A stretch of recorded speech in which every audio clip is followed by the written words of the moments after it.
Ready start.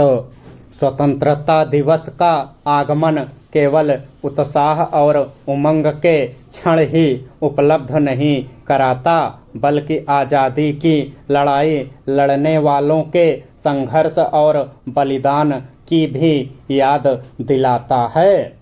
उनके सपनों के भारत का निर्माण करना हम सबका साझा लक्ष्य होना चाहिए। इस लक्ष्य की प्राप्ति आसानी से तब संभव हो पाएगी जब अनुशासन, एकजुटता और देश के प्रति कर्तव्य की भावना से लैस रहा जाएगा। अब जब विकसित भारत के लक्ष्य का संधान किया जा रहा है और पिछले कुछ दशकों में हासिल की गई उपलब्धियों से यह दिख रहा है कि इस लक्ष्य की प्राप्ति संभव है, तब यह और भी आवश्यक हो जाता है कि एक नागरिक के तौर पर हर कोई अपने हिस्से के कर्तव्य को भी समझे।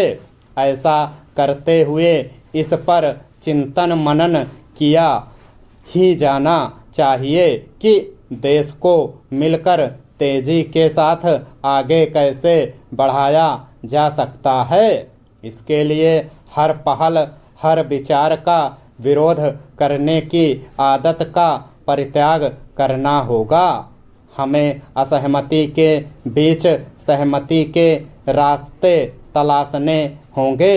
इसके लिए नकारात्मकता का परित्याग करना होगा, क्योंकि यह स्पष्ट दिख रहा है कि बीते कुछ समय से विरोध के लिए विरोध का भाव बढ़ा है। इसके नतीजे में सकारात्मकता के लिए स्थान घटा है।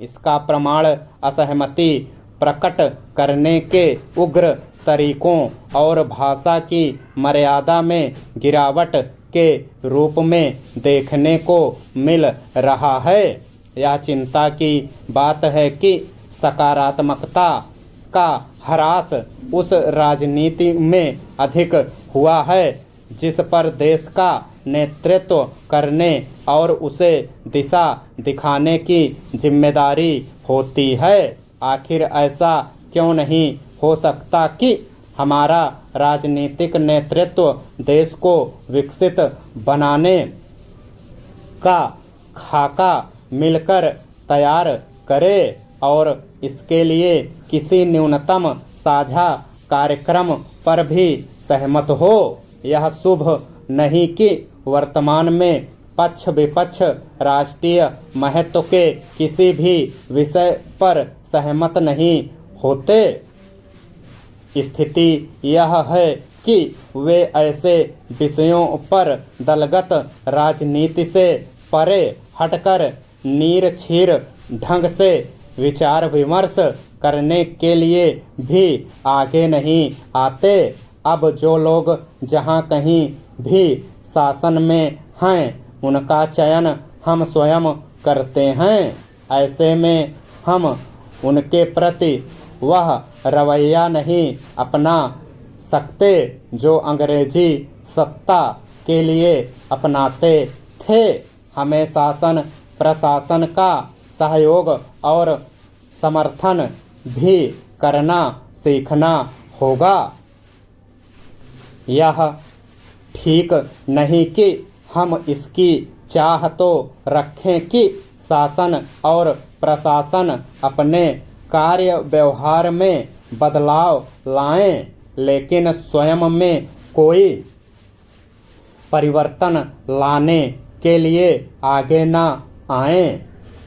इसकी अनदेखी ना की जाए कि देश में अनेक कार्य इसलिए सही तरह आगे नहीं बढ़ पा रहे हैं क्योंकि इस पर मतभेद हैं कि उन्हें कैसे किया जाना है। यह स्थिति अस्पष्टता के साथ भ्रम को भी जन्म दे रही है।